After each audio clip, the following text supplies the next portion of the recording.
There is a show that is considered to be seen as forgotten television. I didn't think that was possible until I watched this show for the first time. I'm still on season 2, and I think it's one of the best shows I've ever seen in a long time. I think there is a show that is being slept on so hard. It came out in the 90s, and it is called... I'll put on the screen for you to see, because I could be saying it wrong. It's called, like, Femme Nikita. I think it's the full title to the show. This show has a great premise. It's an interesting story. It is out there. I've never seen a show like this before in my life. It's very dark too, which I really enjoy about the show. So we are following a story of a woman. Her name is Nikita. She is pulled into the secret program that is run by the government. It's called Section 1. She was not living the best life outside of Section 1. She was a homeless person that ended up killing a cop by accident. And she was brought into the program because they want to train her and turn her into a killing machine, pretty much, a spy. Section 1, though, is portrayed as the worst place on Earth. And yes, these people are doing good, but they're evil in their own ways. And what's so very interesting about this show is the characters in the program.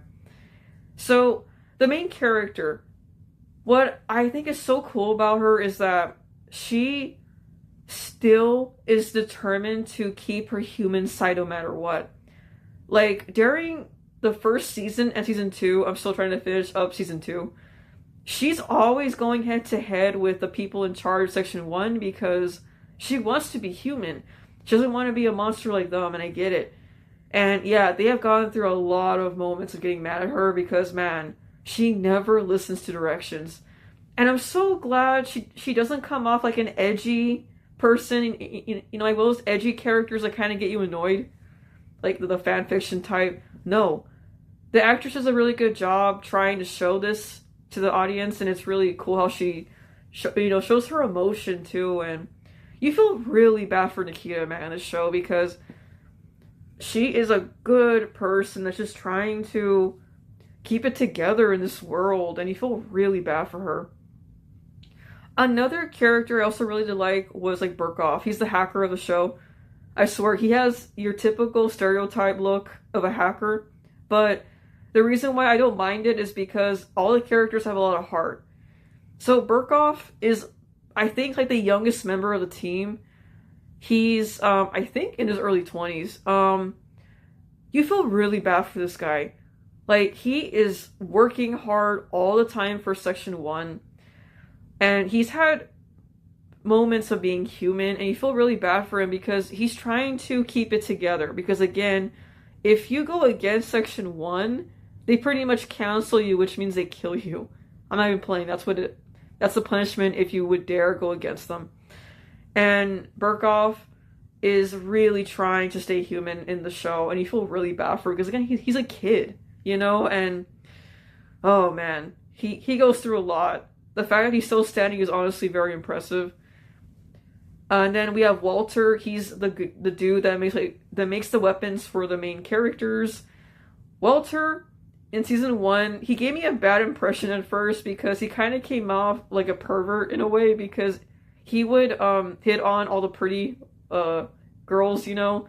But it turned out he had a lot of heart too. You feel really bad for Walter in season 2. This guy is really showing, like, since the first season, I think, he's tired of Section 1. He's just so tired of it. And I think he stays there because of the people he got really close with. And I think he hasn't gotten killed because he knows if he gets killed, the people are really going to miss him. And that was what's really cool with Walter. He's pretty much kind of like a father figure to some of these characters in a way. And you feel really bad for him because he goes through a lot of season 2 and he really starts to show his disdain for Section 1. Like, he does not like him for crap. And he only sticks around because, again, his friends, he doesn't want to get killed, and because he knows that they're going to be devastated if he were to die. And then we have our fifth character, which I cannot, no, fourth character, sorry. Operations. That's what they call him in the show. He is the one that leads Section 1. I cannot stand him. He is a hypocritical bastard. So this dude, Operations, I'm not even sure that that's actually his real name, but he is a piece of crap.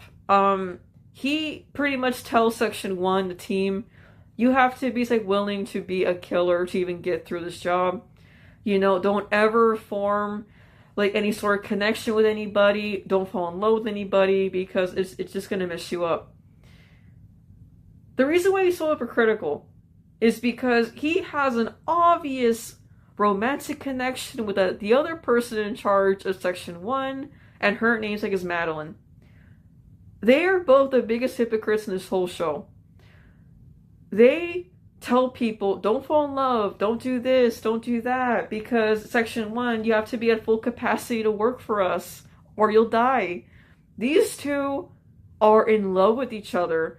They've had some moments in Season 2 that they're dating each other in Section 1. Like, it gets you so frustrated because these two, they are pretty much breaking their own rules. They're going against what they stand for, pretty much.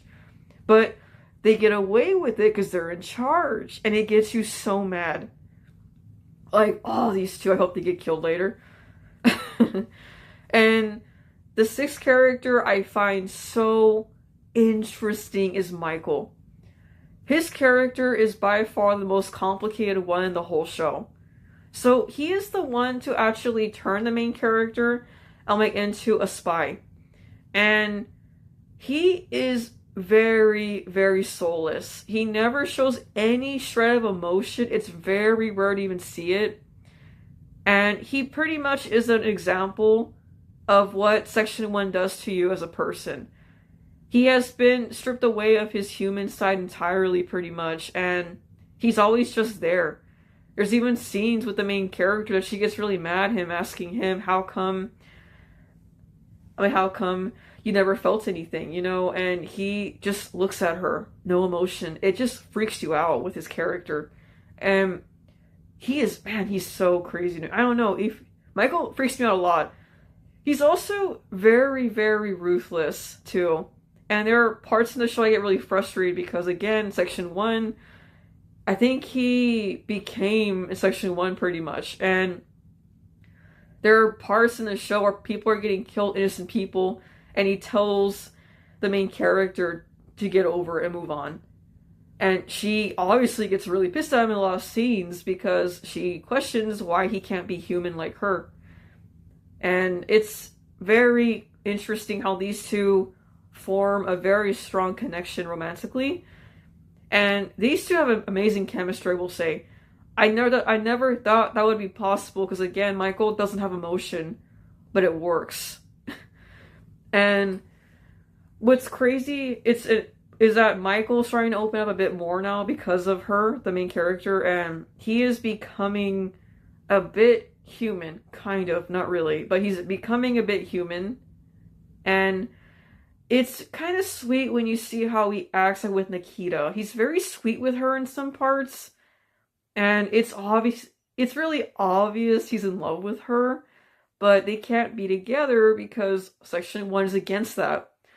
But yet the head people could get away with it. So, yeah, this show is very awesome. I really am enjoying it so far. I'm about to get into Season 3. I'm probably gonna do a video on this show in the future once I'm finished with it entirely. But yeah, this show is slept on so hard. I feel like it needs a bigger fan base. And sure, it already has a fan base, but I feel like fans really need to watch it. Like, if you're in the mood for a very dark show that never holds back, watch this show. It's very entertaining. The characters are so awesome. Like, the chemistry with the main cast is really good. And there are a lot of parts in the show that are going to piss you off, man, because they are monsters. You know, Section 1, they are pretty much monsters, you know, in their own way. But apparently in their heads, killing some innocent people is okay because they're going to save more people, which is a crazy mindset to have. And I'm very curious to see how the main character is going to take down Section 1. I don't know what's going to happen later. I'm just assuming because from what we've been seeing with her, how she's always going against Section 1, I think it's going to lead to that route at some point, and I'm sure that Michael is going to get sucked in somehow in her plan. So yeah, this show is great. I love it a lot. I love the characters, the storylines. It's a great show. I can't wait to finish it. It's just so addicting. I love it. That's it for today, guys. I'll see you with a brand new video very soon. Peace out.